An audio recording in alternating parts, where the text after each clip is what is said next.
আজ 25শে মার্চ, মানব সভ্যতার ইতিহাসে কলঙ্কিত এক হত্যাযজ্ঞের দিন। 1971 সালের আজকের রাতে পাক হানাদার বাহিনী নিরপরাধ, নিরস্ত্র, ঘুমন্ত বাঙালির উপর নির্মমভাবে গুলি চালিয়ে হাজারো মানুষকে হত্যা করেছিল। 25শে মার্চ থেকেই এদেশের মানুষের সশস্ত্র প্রতিরোধ গড়ে তুলেছিল। 9 মাসের যুদ্ধের মধ্য দিয়ে স্বাধীন হয় বাংলাদেশ। মহান স্বাধীনতা দিবসের প্রাক্কালে আমি গভীর শ্রদ্ধার সঙ্গে স্মরণ করছি মহান মুক্তিযুদ্ধের বীর শহীদদের, যাদের প্রাণের বিনিময়ে আমরা স্বাধীন সার্বভৌম বাংলাদেশ পেয়েছি। 9 মাসের রক্তক্ষয়ী যুদ্ধে লক্ষ লক্ষ শহীদ ও 2 লাখ নির্যাতিত নারীর আত্মত্যাগ পৃথিবীর মানচিত্রে বাংলাদেশ নামে একটি স্বাধীন ভূখণ্ডের জন্ম দিয়েছিল। মুক্তিযুদ্ধের এই বীরদের প্রতি আমার সালাম। সেই সঙ্গে 24শে জুলাই অভ্যুত্থানে নিহত হাজারো শহীদ ও আহত, যারা বৈষম্য, শোষণ, নির্যাতন এবং নিপীড়নের বিরুদ্ধে বুক চিতিয়ে দাঁড়িয়েছিল, তাদের প্রতি সমগ্র জাতির পক্ষ থেকে আমি সশ্রদ্ধ সালাম জানাচ্ছি। জুলাই গণ অভ্যুত্থান আমাদেরকে যে বৈষম্যহীন বাংলাদেশ গড়ার স্বপ্ন পূরণের সুযোগ এনে দিয়েছে, সেই সুযোগ আমরা কাজে লাগাতে চাই। প্রিয় দেশবাসী, পবিত্র মাহে রমজানের সিয়াম সাধনা উপলক্ষে আপনাদের সকলকে আমার আন্তরিক মোবারকবাদ জানাচ্ছি। সেই সঙ্গে সকলকে জানাই পবিত্র ঈদ উল ফিতরের অগ্রিম শুভেচ্ছা। ঈদ মুবারক। এবারের ঈদ স্মরণীয়ভাবে আনন্দদায়ক হোক, এই কামনা করছি। বর্তমান সরকার দায়িত্ব গ্রহণের পর থেকেই দ্রব্যমূল্য নিয়ন্ত্রণে জোর ব্যবস্থা নিয়েছে। রমজান ও ঈদে বড় চ্যালেঞ্জ ছিল জিনিসপত্রের দামের লাগাম টেনে ধরা, বিদ্যুৎ সরবরাহ নিশ্চিত করা। এই রমজানে যাতে কোনো পণ্যের দাম বেড়ে না যায় এবং বিদ্যুৎ সরবরাহ যেন বিঘ্নিত না হয়, সেই জন্য আমরা সর্বোচ্চ চেষ্টা করেছি। রমজান মাস জুড়ে সরবরাহ চেনের প্রতিবন্ধকতা কঠোরভাবে প্রতিহত করতে সব ধরনের ব্যবস্থা আমরা নিয়েছি। দেশের সকল জায়গা থেকে খবর এসছে যে এই রমজানের দ্রব্যমূল্য আগের তুলনায় কমেছে, জনগণ স্বস্তি পেয়েছে। দাম নিয়ন্ত্রণে এই প্রচেষ্টা চলমান থাকবে। প্রিয় দেশবাসী, গত 16 বছরে শেখ হাসিনা যে ভয়াবহ লুটপাট কায়েম করেছিল, আপনারা সেটার ভুক্তভোগী ছিলেন। ছাত্র জনতার অভ্যুত্থানের মুখে তারা পালিয়ে যাবার সময় এক লণ্ডভণ্ড অর্থনীতি ঢেকে গেছে। এই পরিস্থিতিতে দায়িত্ব নেবার পর অর্থনীতি পুনরুদ্ধারের জন্য অন্তর্বর্তী সরকার নানা উদ্যোগ নিয়েছে। ব্যাংকিং খাতে শৃঙ্খলা ফিরেছে। ক্রমান্বয়ে অর্থনীতির অপরাপর সুযোগগুলো ইতিবাচক ধারায় ফিরতে শুরু করেছে। এই সরকারের সবচেয়ে বড় চ্যালেঞ্জ মূল্যস্ফীতি। ফেব্রুয়ারিতে মূল্যস্ফীতি 9.32% নেমে এসছে, যা 22 মাসের মধ্যে সর্বনিম্ন। আগামী জুন মাসের মধ্যে এটি 8%-এর নিচে নেমে আসবে বলে আশা করছি। দেশের ধ্বংসপ্রাপ্ত অর্থনীতিতে স্বস্তি এনে দিয়েছে আমাদের প্রবাসী ভাই বোনেরা। অন্তর্বর্তী সরকার দায়িত্ব নেবার পর থেকে রেমিটেন্স ধারাবাহিকভাবে বেড়েছে। ফেব্রুয়ারি মাসে রেমিটেন্স প্রবাহ রেকর্ড গড়েছে, প্রায় 25% বৃদ্ধি পেয়ে $2.5 বিলিয়ন পৌঁছেছে। রেমিটেন্স যোদ্ধারা আমাদের দেশের অর্থনীতি গড়ার বীর সৈনিক। তাদের জন্য প্রক্রিয়াগত যেসব বিষয় রয়েছে, সেগুলো সহজ করে দেওয়া আমাদের দায়িত্ব। তারা যেন ভোগান্তির শিকার না হন, দূতাবাস যেন ঠিকমতো কাজ করে, এটি নিশ্চিত করার জন্য আমরা ব্যবস্থা নিয়েছি। আগামী নির্বাচনে যেন তাদের ভোটাধিকার দিতে পারি, সেজন্য কাজ করছি। পলাতক সরকারের আমলে চট দখলের মতো দেশের ব্যাংকগুলো দখল করে নেওয়া হয়েছিল। আমানতকারীর টাকাকে তারা নিজেদের ব্যক্তিগত টাকায় রূপান্তরিত করে ফেলেছিল। অন্তর্বর্তী সরকারের অন্যতম কাজ ছিল ব্যাংকিং ব্যবস্থায় আস্থা ফিরিয়ে আনা, আমানতকারীর স্বার্থ রক্ষা করে নিয়ম শৃঙ্খলা প্রতিষ্ঠা করা, হিসাবপত্রে বিশ্বাসযোগ্যতা স্থাপন করা। ব্যাংকিং ব্যবস্থায় আস্থা প্রতিষ্ঠা করা গেছে। এর ফলে অর্থনীতিতে শৃঙ্খলা ফিরেছে। অন্তর্বর্তী সরকারের অর্জনগুলোর মধ্যে এটা ছিল খুবই গুরুত্বপূর্ণ।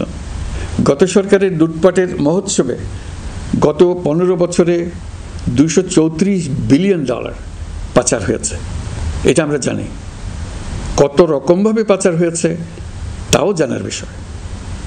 অভিনব এক একটা পদ্ধতি ছিল। পাচারের একটা পদ্ধতি সবাইকে হতভম্ব করে দিয়েছে। এই পাচার হয়েছে বিদেশে অধ্যয়নরত সন্তানের কাছে টাকা পাঠানোর নামে। তিনি সন্তানের লেখাপড়ার জন্য এক সেমিস্টারের অর্থাৎ 3 মাসের খরচ বাবদ অফিসিয়াল ব্যাংকিং চ্যানেলে পাঠিয়েছেন $3,33,00,000, অর্থাৎ প্রায় 400 কোটি টাকা। পাচারের এর চাইতে বেশি তাক লাগানো পন্থা আর কি আছে, তার কোনো সীমা আছে বলে আমার মনে হয় না। আইন, নিয়ম, নীতির জায়গায় যখন হরিলুট প্রতিষ্ঠিত হয় তখন এমন সব কিছুই সম্ভব। এই অর্থ পাচারকারীদের দ্রুত আইনের আওতায় নিয়ে আসার লক্ষ্যে ইতিমধ্যে আন্তর্জাতিক তৎপরতা জোরদার করা হয়েছে। প্রিয় দেশবাসী, অন্তর্বর্তী সরকার পৃথিবীর বিভিন্ন দেশের শীর্ষস্থানীয় বিনিয়োগকারীদের সঙ্গে নিয়মিত বৈঠক করে যাচ্ছে। তারা বাংলাদেশের বর্তমান ব্যবস্থায় বিনিয়োগের বিষয়ে খুবই আগ্রহী। আশা করছি দ্রুততম সময়ে দেশের নতুন নতুন বিদেশি বিনিয়োগ আপনারা দেখতে পাবেন। সরকার দায়িত্ব নেওয়ার পর থেকে দেশে রপ্তানি 13% বেড়েছে। জানুয়ারিতে 7% কন্টেইনার হ্যান্ডলিং বেড়েছে। বাংলাদেশ বিনিয়োগ উন্নয়ন কর্তৃপক্ষ ইতোমধ্যে লাইসেন্সিং রিকোয়ারমেন্টস, প্রত্যাবাসন আইনসহ বিনিয়োগকারীদের যে সাধারণ সমস্যাগুলো রয়েছে সেগুলো সমাধানে কাজ শুরু করেছে। বাংলাদেশ বিনিয়োগ উন্নয়ন কর্তৃপক্ষ আগামী মাসে ঢাকায় 4 দিন ব্যাপী আন্তর্জাতিক বিনিয়োগ সম্মেলন করছে। বিশ্ববিখ্যাত অনেক বিনিয়োগকারী এতে অংশ নেবেন। ইতিমধ্যে DP World, Singapore PSA, AP Moller Maersk কয়েক বিলিয়ন ডলারের বিনিয়োগের প্রস্তাব করেছে।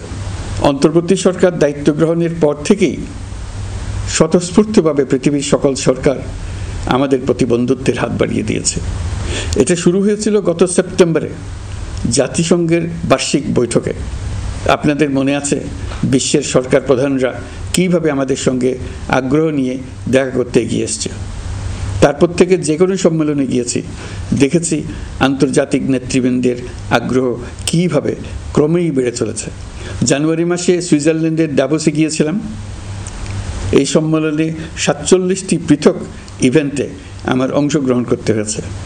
বিভিন্ন দেশের সরকার প্রধান, মন্ত্রী, বিশ্ব বাণিজ্যের নায়করা, জাতিসংঘের মহাসচিব, জাতিসংঘের বিভিন্ন সংস্থার প্রধানদের সঙ্গে বৈঠক করেছে।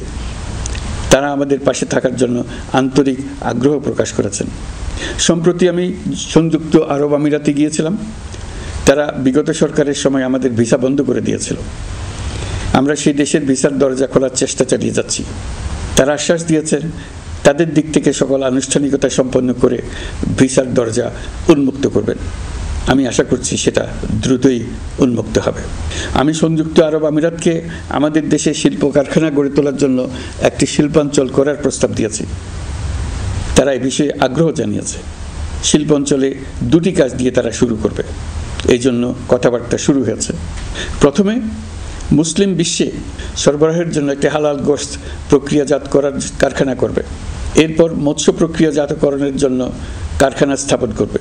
তারা আমাদের নতুন সামুদ্রিক বন্দর পরিচালনা করার জন্যও আগ্রহ জানিয়েছে। প্রিয় দেশবাসী, বিশ্ব মানচিত্রে বাংলাদেশকে অনন্য উচ্চতায় নিয়ে যাওয়া আমাদের অন্যতম লক্ষ্য। এই লক্ষ্যে আমরা আসিয়ানের সদস্য হিসেবে যোগদান করার বিষয়ে আগ্রহের কথা জানিয়েছি। এই বছরের শুরু থেকেই মালয়েশিয়া আসিয়ানের চেয়ারম্যানের দায়িত্ব গ্রহণ করেছে। মালয়েশিয়ার মাননীয় প্রধানমন্ত্রী আনোয়ার ইব্রাহিমের সঙ্গে এই বিষয়ে কথা হয়েছে। তিনি আমাদের আবেদনের প্রতি সমর্থন জানিয়েছেন, আমাকে মালয়েশিয়া সফরের আমন্ত্রণ জানিয়েছেন। আমি এই আমন্ত্রণ গ্রহণ করেছি। মালয়েশিয়া রোহিঙ্গা সমস্যা সমাধানের জন্য জাতিসংঘের সম্মেলন আয়োজনের দায়িত্ব নিয়েছে। আমাদের দেশ থেকে শ্রমিক নিয়ে যাবার ব্যাপারে যে সমস্ত সমস্যার সৃষ্টি হয়েছিল সবগুলো সমাধানের জন্য আন্তরিকভাবে তারা কাজ করছে। আগামীকাল 4 দিনের সফরে আমি চীন যাচ্ছি। প্রেসিডেন্ট শি জিনপিংয়ের সঙ্গে আমার বৈঠক হবে। চীনের বড় বড় ব্যবসায়িক প্রতিষ্ঠানের সিইওদের সঙ্গেও বৈঠক করব। পৃথিবীর সর্ববৃহৎ চাইনিজ সোলার প্যানেল নির্মাতা প্রতিষ্ঠান লংজি বাংলাদেশে কারখানা স্থাপনের আগ্রহ জানিয়েছে। আমরা তাদের সঙ্গে কাজ করছি। এছাড়া প্রযুক্তিগত সহায়তা, মেডিকেল সহায়তা, স্বল্প মূল্যে চিকিৎসা সহ অন্যান্য বিষয়ে আলোচনা হবে। তারা আমাদের দেশ থেকে আম, কাঁঠাল ও পেয়ারা আমদানি করতে চায়। এটা খুব দ্রুতই শুরু হবে। এই সফরের মধ্য দিয়ে আমাদের 2 দেশের সম্পর্ক ঘনিষ্ঠতর হবে। আমি বরাবরই বলে এসেছি, আমরা মহা সৌভাগ্যবান এক জাতি। পৃথিবীর মানচিত্রে আমাদের অবস্থানের কারণে বাংলাদেশ, ভারত, নেপাল ও ভুটান, দক্ষিণ এশিয়ার এই 4টি দেশ মিলে একটি যৌথ অর্থনীতি গড়ে তুলতে পারলে 4 দেশই লাভবান হবে। নেপাল ও ভুটান আমাদের জলবিদ্যুৎ দিতে অত্যন্ত আগ্রহী, আমরাও নিতে আগ্রহী। বাংলাদেশের শিল্পাঞ্চল গড়ে তুলতে এর কোনো বিকল্প নেই। আমাদের রয়েছে এক বিস্তীর্ণ মহাসাগর। ভৌগোলিক অবস্থানগত কারণে আমাদের সামনে বিরাট অর্থনৈতিক সুযোগ এনে দিয়েছে। কুমিরা থেকে টেকনাফ পর্যন্ত দীর্ঘ উপকূল ভূমি। এই দীর্ঘ উপকূল জুড়ে বিরামহীনভাবে অনেকগুলি আধুনিক প্রযুক্তি সমৃদ্ধ আন্তর্জাতিক মানের সমুদ্র বন্দর, শিল্প কারখানা, রপ্তানি প্রক্রিয়াজাতকরণ এলাকা স্থাপন করা গেলে পুরো অর্থনৈতিক অঞ্চলের ভবিষ্যৎ দ্রুত পরিবর্তন সম্ভব। নেপাল থেকে জলবিদ্যুৎ আনতে পারলে জীবাশ্ম জ্বালানির উপর আমাদের নির্ভরশীলতা কমবে। বর্তমানে বিশ্ববাসী পরিবেশ রক্ষায় সচেতন, তারা এটাকেই সর্বোচ্চ অগ্রাধিকার দিচ্ছে। জীবাশ্ম জ্বালানির উপর নির্ভরশীলতা কমিয়ে পরিবেশ বান্ধব বিকল্প পাওয়া গেলে বিদেশি বিনিয়োগকারীদের আরও বেশি মনোযোগ আকর্ষণ করা যাবে। দেশের ক্রমবর্ধমান বিদ্যুৎ চাহিদার পরিপ্রেক্ষিতে রূপপুর পারমাণবিক বিদ্যুৎ কেন্দ্রের কাজ যথাসময়ে শেষ করার বেশি আমরা জোর দিয়েছি।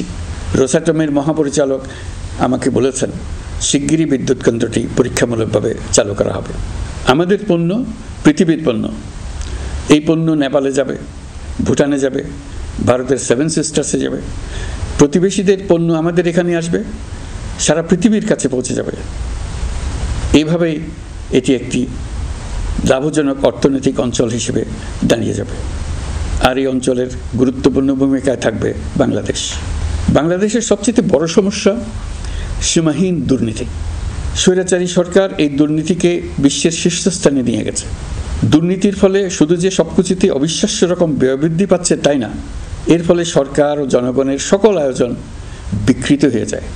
সরকারের লক্ষ্য, নীতিমালা, প্রাতিষ্ঠানিক আয়োজন, সরকারি কর্মকর্তাদের দায় দায়িত্ব যা কিছু কাগজে লেখা থাকে তার সব কিছু অর্থহীন হয়ে যায়। দেশ চলে অলিখিত আয়োজনে।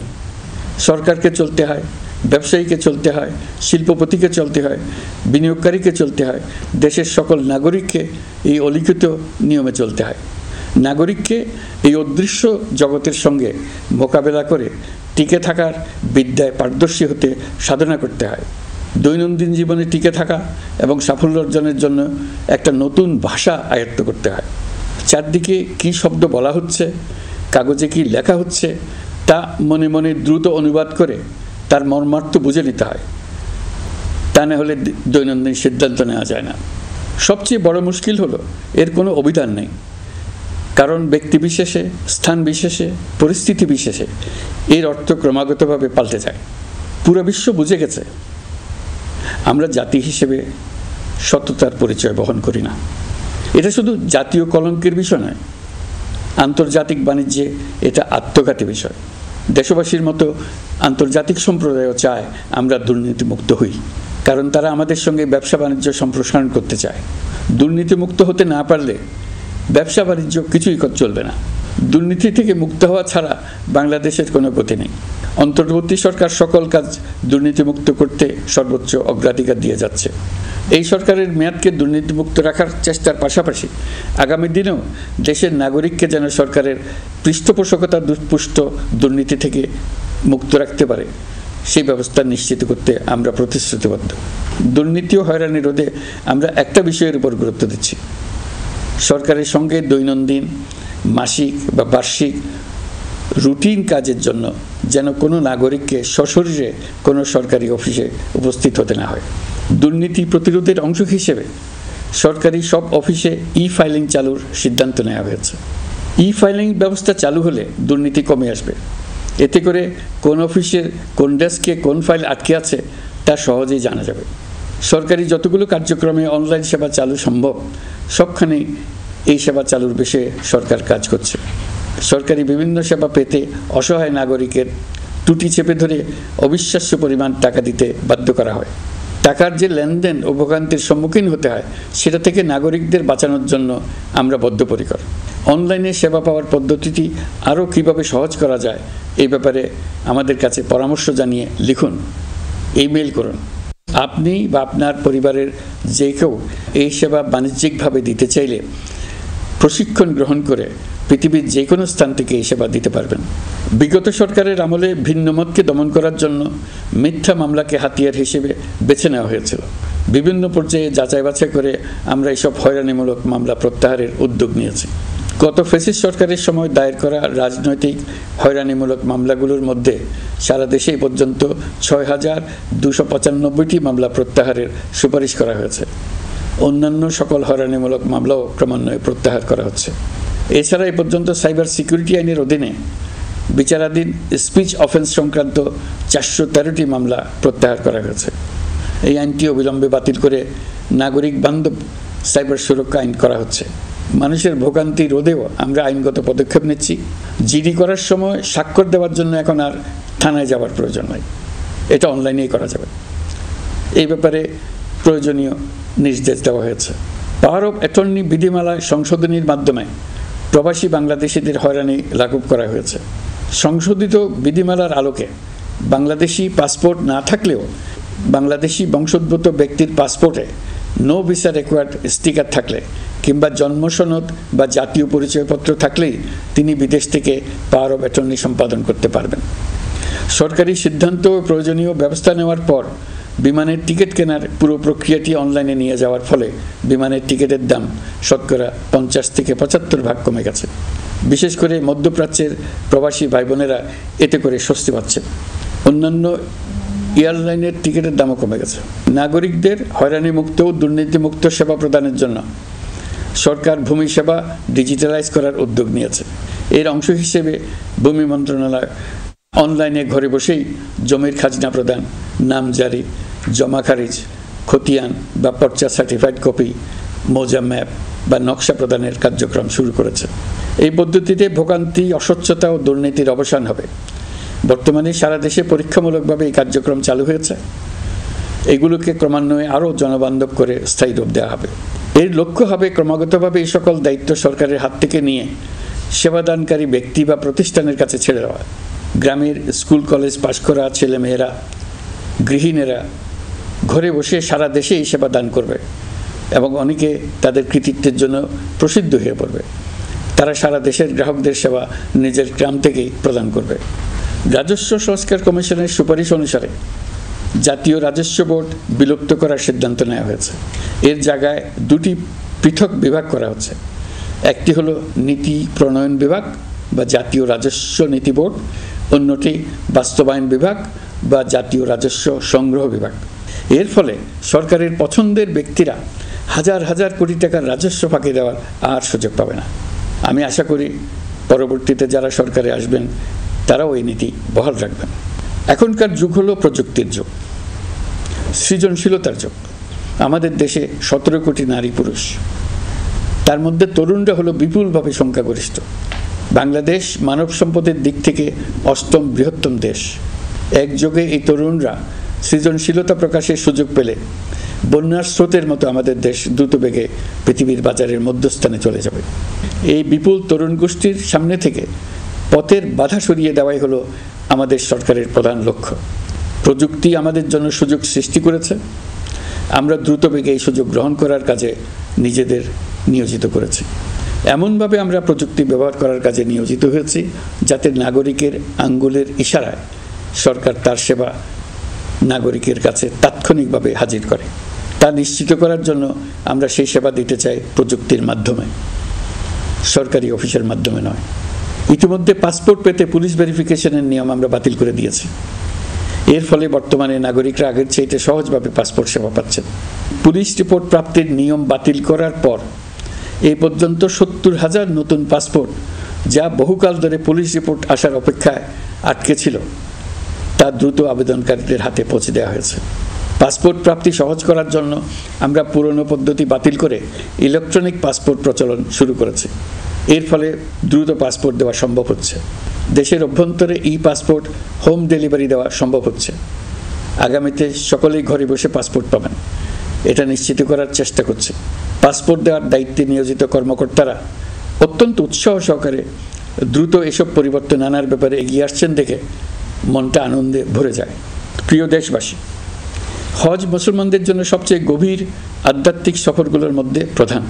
সারা জীবন তারা হজ পালনের জন্য অপেক্ষা করেন। পবিত্র হজ পালনে বাংলাদেশের হাজিরা প্রায় বিভিন্ন চ্যালেঞ্জের সম্মুখীন হন। ভাষাগত বাধা, স্বাস্থ্য ঝুঁকি, অতিরিক্ত ভিড়, প্রশাসনিক জটিলতা এবং লজিস্টিক সমস্যা সহ নানা অসুবিধা। হজের অভিজ্ঞতাকে মসৃণ ও নিরাপদ করতে অন্তর্বর্তীকালীন সরকার একটি মোবাইল অ্যাপ তৈরি করেছে, যা সম্মানিত হাজিদের যাত্রার আগে, যাত্রা চলাকালীন সময়ে এবং ফিরে আসার পরেও প্রয়োজনীয় সহায়তা প্রদান করবে। এই অ্যাপটি বাংলা ভাষায় রিয়েল টাইম নির্দেশনা ও সহায়তা প্রদান করবে। সরকার সমর্থিত বিশেষ ডেবিট কার্ডের মাধ্যমে বিদেশের স্থানীয় মুদ্রায় আর্থিক লেনদেন নিশ্চিত করবে। লাগেজ যাতে হারিয়ে না যায় তার জন্য লাগেজ ট্র্যাকিংয়ের ব্যবস্থা থাকবে। মোবাইল ফোনের মাধ্যমে হজযাত্রীরা প্রত্যেক দিন ওই দিনের করণীয় ও যাতায়াতের বিস্তারিত বিবরণ জানতে পারবেন। যেদিন যে দোয়া পড়তে হবে সেটা স্মরণ করিয়ে দেবে। যেসব পবিত্র স্থানে যাবেন সেসবের ছবিসহ ইতিহাস বর্ণনা করবে। হাজিদের মনে কোনো প্রশ্ন জাগলে কল সেন্টারে ফোন করে সেই প্রশ্নের উত্তর পাবেন।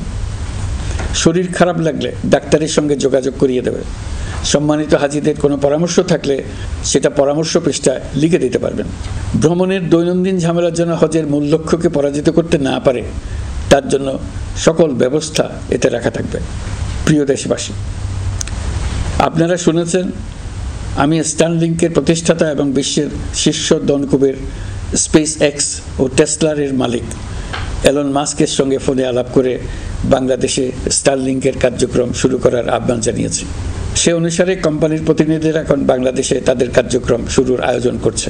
তাদের সঙ্গে 3 মাসের মধ্যেই বাণিজ্যিক চুক্তি চূড়ান্ত করার কাজ চলছে। স্টারলিংকের মাধ্যমে স্বল্প মূল্যে উচ্চগতির ইন্টারনেট বাংলাদেশের ডিজিটাল জগতে একটা বিপ্লব আনবে। স্টারলিংক সেবা চালু হলে দেশের প্রতিটি গ্রাম, দ্বীপাঞ্চল, দুর্গম পাহাড়ি অঞ্চল অতি উচ্চগতির ইন্টারনেট সেবার আওতায় চলে আসবে। স্টারলিংক চালু হলে ভবিষ্যতে কোনো সরকার ইন্টারনেট সেবা বন্ধ করে মানুষকে আর তথ্যবন্দী করার কোনো সুযোগ পাবে না। বাংলাদেশের প্রতিটি অঞ্চলে বিশ্বমানের শিক্ষা, স্বাস্থ্যসেবা, অর্থনৈতিক ক্ষেত্রে সকল নাগরিকের অংশগ্রহণ নিশ্চিত করা যাবে।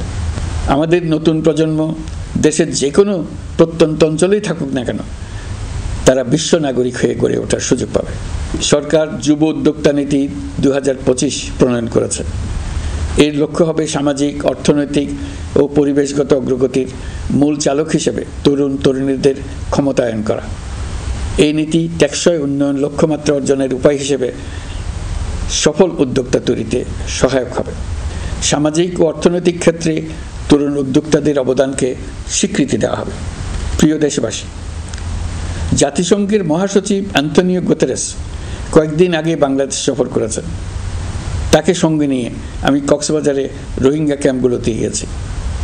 ক্যাম্পে অবস্থানরত 1 লাখ রোহিঙ্গা শিশু, কিশোর, নারী, পুরুষ সবার সঙ্গে একসঙ্গে ইফতার করেছে। আমাদের প্রস্তাবে সম্মতি জানিয়ে আগামী সেপ্টেম্বর মাসে জাতিসংঘের সাধারণ অধিবেশনে রোহিঙ্গা সংকট নিয়ে একটি পৃথক অধিবেশন আয়োজন করার প্রস্তুতি নিচ্ছে। মালয়েশিয়া ও ফিনল্যান্ড যৌথভাবে এই সম্মেলনের আয়োজক হতে এগিয়ে এসছে। এর পাশাপাশি অস্ট্রেলিয়ার সাবেক ভারপ্রাপ্ত প্রধানমন্ত্রী জুলি বিশপকে আমি এই গুরুত্বপূর্ণ সভায় মুখ্য ভূমিকা পালনের জন্য আহ্বান জানিয়েছি। তিনি আমার প্রস্তাব গ্রহণ করেছেন। জাতিসংঘের মহাসচিব বাংলাদেশ সফরে এসে জাতীয় ঐকমত্য কমিশনের সদস্য, রাজনৈতিক দলের নেতৃবৃন্দ ও তরুণদের সঙ্গে পৃথকভাবে বৈঠক করেছেন। বৈঠকে সবাই জাতিসংঘের মহাসচিবকে নতুন বাংলাদেশ গঠনের স্বপ্নের কথা জানিয়েছেন। আপনারা জানেন, পতিত স্বৈরাচারের নিপীড়নের বর্ণনা উঠে এসছে জাতিসংঘের মানবাধিকার বিষয়ক হাই কমিশনারের কার্যালয়ের রিপোর্টে। গত জুলাই-আগস্ট মাসে বাংলাদেশের ছাত্র, শ্রমিক জনতার উপর শেখ হাসিনা সরকার ও আওয়ামী লীগ যে দমন, পীড়ন ও হত্যাকাণ্ড চালিয়েছে এর পুঙ্খানুপুঙ্খ তদন্ত করে বিস্তারিত রিপোর্ট প্রকাশ করেছে তারা। এই রিপোর্টে স্পষ্টভাবে উঠে এসছে যে শেখ হাসিনা নিজেই নিরাপত্তা বাহিনীর কর্মকর্তাদের নির্দেশ দিয়েছিলেন বিক্ষোভকারীদের হত্যা করতে। বিগত সরকার, আওয়ামী লীগ ও আওয়ামী লীগের সহযোগী গোষ্ঠী ও সংগঠন একত্রিত হয়ে পরিকল্পিতভাবেই গুরুতর মানবাধিকার লঙ্ঘনে জড়িত ছিল। মানবাধিকার বিষয়ক হাইকমিশনারের রিপোর্টে বলা হয়েছে, বিক্ষোভ চলাকালে প্রায় 1400 জন নিহত হয়েছেন, যার মধ্যে প্রায় 13% শিশু। বিক্ষোভের সম্মুখ সারিতে থাকার কারণে আমাদের জুলাই কন্যারা নিরাপত্তা বাহিনী ও আওয়ামী লীগের সমর্থকদের দ্বারা আক্রান্ত হয়েছে, এমনকি যৌন নির্যাতনের শিকার হয়েছে। জাতিসংঘের রিপোর্ট পড়ে সবার গায়ের লোম দাঁড়িয়ে গেছে। কি ভয়াবহতা! কিভাবে একজন প্রধানমন্ত্রী নিজ দেশের নিরস্ত্র মানুষকে হত্যার পর লাশ লুকিয়ে ফেলার নির্দেশ দিতে পারে? ক্ষমতা আঁকড়ে রাখার জন্য তিনি পৃথিবীর সকল নিষ্ঠুরতা ছাড়িয়ে গেছেন। এটাই জাতিসংঘের প্রতিবেদনে উঠে এসছে। মানবাধিকার বিষয়ক হাইকমিশনার কার্যালয়ের এই রিপোর্টকে আমরা স্বাগত জানাচ্ছি। প্রতিবেদনে যে সুপারিশ করা হয়েছে, অন্তর্বর্তী সরকার সেই সুপারিশগুলো গুরুত্বের সঙ্গে বিবেচনা করছে। আপনাদেরকে আশ্বস্ত করে বলতে চাই, যারা গণহত্যায় জড়িত ছিল, যারা নির্বিচারে মানুষ হত্যা করেছে, যারা ইতিমধ্যে হত্যাকারী হিসেবে বিশ্বের কাছে স্বীকৃত, তাদের বিচার এই দেশের মাটিতে হবেই। প্রিয় দেশবাসী, আপনারা জানেন, অন্তর্বর্তী সরকার দায়িত্ব নেবার পর থেকেই গণমাধ্যম ও সোশ্যাল মিডিয়ায় গুজবের যেন এক মহোৎসব চলছে। দেশকে অস্থিতিশীল করার জন্য একের পর এক মিথ্যা তথ্য ছড়িয়ে দিয়ে জনগণকে বিভ্রান্ত করার চেষ্টা চলছে। অভিনব সব প্রক্রিয়ায় গুজব ছড়ানো হচ্ছে। এক ছবির সঙ্গে অন্য ছবি জুড়ে দেওয়া হচ্ছে, ঘটনা একটা, ছবি আরেকটা। এরকম ফটোকার্ড বানিয়ে অন্য দেশের ঘটনাকে এই দেশের ঘটনা হিসেবে চালিয়ে দিয়ে সোশ্যাল মিডিয়ায় তোলপাড় করে ফেলছে। যতই নির্বাচন কাছে আসবে, এর রূপ আরও ভয়ঙ্কর হতে থাকবে। কারা এর পেছনে আছে, কেন আছে, তা আপনাদের সবারই জানা আছে। আমরা এই গুজব ও মিথ্যা তথ্যের প্রচারণা রোধ করতে জাতিসংঘের সহযোগিতা চেয়েছি। জাতিসংঘের মহাসচিব এর মোকাবেলায় আমাদের সহযোগিতা করবেন বলে আশ্বাস দিয়ে গেছেন। দেশবাসীকে আমি স্মরণ করিয়ে দিতে চাই যে জুলাই অভ্যুত্থানের প্রথম পর্ব সফলভাবে সমাপ্ত হয়েছে। প্রথম পর্বের সমাপ্তির মধ্য দিয়ে অভ্যুত্থানের দ্বিতীয় পর্ব শুরু হলো। সবসময় মনে রাখতে হবে, আমরা কিন্তু যুদ্ধাবস্থায় আছি। গুজব হলো এই জুলাই অভ্যুত্থানের বিরুদ্ধে পরাজিত শক্তির মস্ত বড় হাতিয়ার। গুজব দেখলেই গুজবের সূত্রের সন্ধান করতে থাকবেন, গুজবকে অবহেলা করবেন না। বহু অভিজ্ঞ সমর বিশারদ এই গুজবের পেছনে দিনরাত কাজ করছে। সীমাহীন অর্থ এর পেছনে নিয়োজিত আছে। এর মূল লক্ষ্য জুলাই অভ্যুত্থানকে ব্যর্থ করা। আমরা তাকে ব্যর্থ হতে দেব না। আমাদের সামগ্রিক ঐক্য পলাতক শক্তির গায়ে জ্বালা ধরিয়ে দিচ্ছে। তারা এই ঐক্য ভাঙতে চায়। তাদের অভিনব কৌশল আপনি টেরই পাবেন না, আপনি বুঝতেই পারছেন না কখন তাদের খেলায় আপনি পুতুল হয়ে গেছেন। আমাদের সচেতনতা এবং সামগ্রিক ঐক্য দিয়েই এই গুজবকে রুখতে হবে। পলাতক অপশক্তির ষড়যন্ত্রকে ব্যর্থ করে দিতে হবে। প্রিয় দেশবাসী, আপনারা জানেন, ইতিমধ্যে জাতীয় ঐকমত্য কমিশন তাদের কাজ শুরু করেছে। 6টি সংস্কার কমিশনের 166টি সুপারিশ ও পূর্ণাঙ্গ প্রতিবেদন সহ 38টি রাজনৈতিক দলের কাছে চিঠি দেওয়া হয়েছে। ইতিমধ্যে রাজনৈতিক দলগুলোর সঙ্গে বৈঠক শুরু হয়েছে। দেশের রাজনৈতিক দলগুলো খুবই ইতিবাচকভাবে সংস্কার কাজে সাড়া দিয়েছেন। তাদের মতামত তুলে ধরছেন। কোন রাজনৈতিক দল কোন কোন সংস্কার প্রস্তাবে একমত হয়েছেন, কোনটিতে দ্বিমত হয়েছেন, সেসব তারা জানাচ্ছেন। এটা আমাদের জাতির জন্য অত্যন্ত সুখকর বিষয় যে প্রতিটি রাজনৈতিক দল সংস্কারের পক্ষে মত দিচ্ছেন। ঐকমত্য কমিশনের মাধ্যমে সকল রাজনৈতিক দলের মতামত নেওয়ার কাজ এখন চলমান আছে। কমিশনের লক্ষ্য যে সকল বিষয়ে রাজনৈতিক দলগুলো একমত হবেন সেগুলো চিহ্নিত করা এবং তার একটা তালিকা প্রস্তুত করা। যে সকল দল এতে একমত হয়েছেন তাদের স্বাক্ষর নেওয়া। এই তালিকাটাই হবে জুলাই চার্টার বা জুলাই সনদ। আমাদের দায়িত্ব জাতির সামনে পুরো প্রক্রিয়াটা স্বচ্ছভাবে তুলে ধরা এবং প্রক্রিয়া শেষে নির্বাচনের আয়োজন করা। নির্বাচনের ব্যাপারে আমি আগেও বলেছি, আবারও বলছি, এবছর ডিসেম্বর থেকে আগামী বছরের জুনের মধ্যে নির্বাচন হবে। আমরা চাই আগামী নির্বাচনটি বাংলাদেশের ইতিহাসে সবচেয়ে অবাধ, সুষ্ঠু ও গ্রহণযোগ্য নির্বাচন হবে। এই জন্য নির্বাচন কমিশন সব ধরনের প্রস্তুতি নিতে শুরু করেছে। রাজনৈতিক দলগুলো ব্যাপক উৎসাহ উদ্দীপনায় নির্বাচনের জন্য তৈরি হতে শুরু করবে বলে আশা করছি। প্রিয় নাগরিকবৃন্দ, আমাদের দেশের নারীরা দীর্ঘ আন্দোলনের মাধ্যমে বহু বছর ধরে অনেক বাধা পেরিয়ে একটু একটু করে সামনে এগিয়ে যাচ্ছে। স্বাধীনতার 54 বছর পরেও এদেশের নারীরা অর্থনৈতিক, রাজনৈতিক, সামাজিক বৈষম্যের শিকার। বাংলাদেশের ইতিহাসে এখন পর্যন্ত যত আন্দোলন সংগ্রাম হয়েছে তার মধ্যে জুলাই গণ অভ্যুত্থানে নারীদের অংশগ্রহণ ছিল সবচেয়ে বেশি। গণ অভ্যুত্থানে নারীরা দুঃসাহসিক ভূমিকা রেখেছে, পুরনোকে দূরে ঠেলে দিয়ে নতুনের ভিত্তি স্থাপনের প্রতিজ্ঞা নিয়েছে। তারা ব্যাপক সংস্কারের কথা বলেছে, সর্বত্র নারীদের ভূমিকা আরও জোরালো করার কথা বলেছে। আমি মনে করি জুলাই গণ অভ্যুত্থান বাংলাদেশের প্রেক্ষিত বদলে দিয়েছে। জুলাইয়ের পর নারীদের অবস্থান ইতিবাচকভাবে পরিবর্তন হবে, সেটাই আমরা চাই। আমরা বাংলাদেশ নিয়ে নতুন করে ভাবতে চাই, আর এই নতুন ভাবনায় নারীদের অবস্থান উচ্চতম পর্যায়ে অগ্রাধিকার পাক, সেটাই আমরা চাই।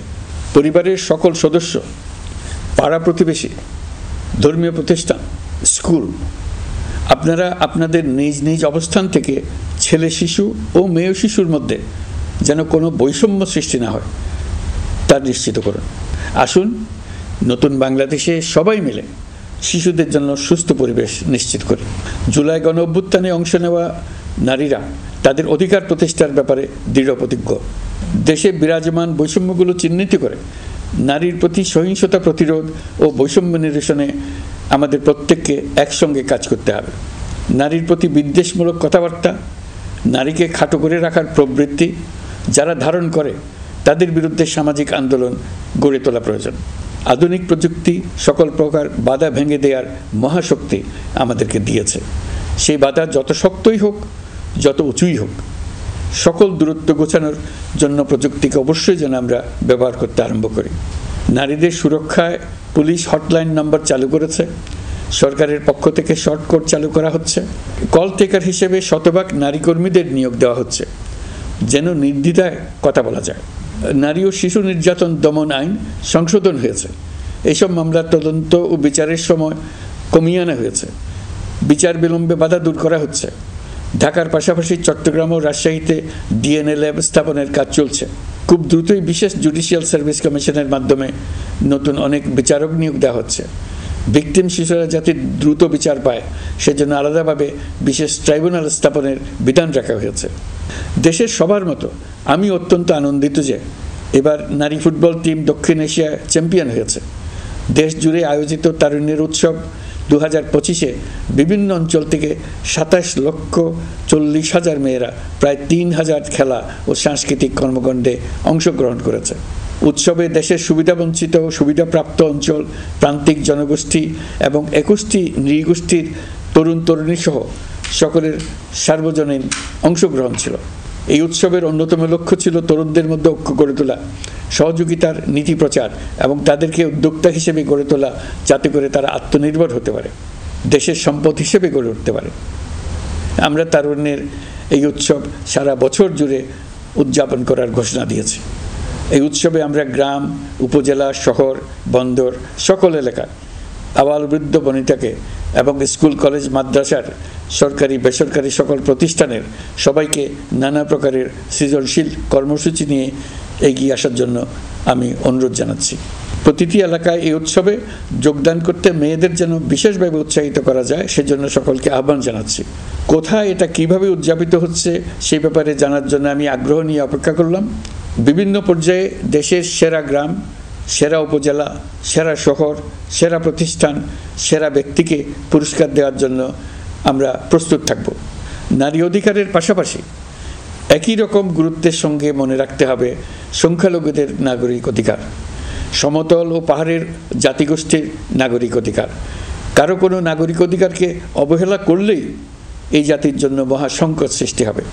নাগরিক হিসেবে আমরা কেউ যেন অন্য নাগরিকের অধিকার হরণের দায়ে অভিযুক্ত হতে না পারি সেই ব্যাপারে আমাদের নিশ্চিত থাকতে হবে। তাহলেই সত্যিকার নতুন বাংলাদেশ জন্ম লাভ করবে। সবাইকে আবারও আমার সালাম জানিয়ে আমার বক্তব্য শেষ করছি। আসসালামু আলাইকুম। সবাইকে স্বাধীনতা দিবসের অভিনন্দন জানাচ্ছি। পবিত্র মাহে রমজানে মহান আল্লাহর অশেষ মেহেরবানি আমাদের উপরে বর্ষিত হোক। এবারের শবে কদরের পবিত্র রজনীতে মহান আল্লাহ যেন তাঁর সকল বান্দার মোনাজাত কবুল করেন তা প্রার্থনা করছি। একই সঙ্গে পবিত্র ঈদে সকলকে জানাই ঈদ মোবারক। ঈদে পরিবার পরিজন নিয়ে নির্বিঘ্নে ও আনন্দ সহকারে নিজ নিজ বাড়ি যাবেন, আত্মীয় স্বজনের কবর জিয়ারত করবেন, গরিব পরিবারের খোঁজ খবর নেবেন, তাদের ভবিষ্যৎ ভালো করার জন্য চিন্তা ভাবনা করবেন, আপনার সন্তানদের সঙ্গে তাদের পরিচয় করিয়ে দেবেন, এই কামনা করছি। ঈদের জামাতে দলমত নির্বিশেষে সবাই যেন পরাজিত শক্তির সকল প্ররোচনা সত্ত্বেও সুদৃঢ়ভাবে ঐক্যবদ্ধ থাকেন, সেজন্য আল্লাহর কাছে মোনাজাত করবেন, এই আহ্বান জানাচ্ছি। সকলের জীবন সার্থক হোক, আনন্দময় হোক। মহান আল্লাহ আমাদের সহায় হন। আল্লাহ হাফেজ।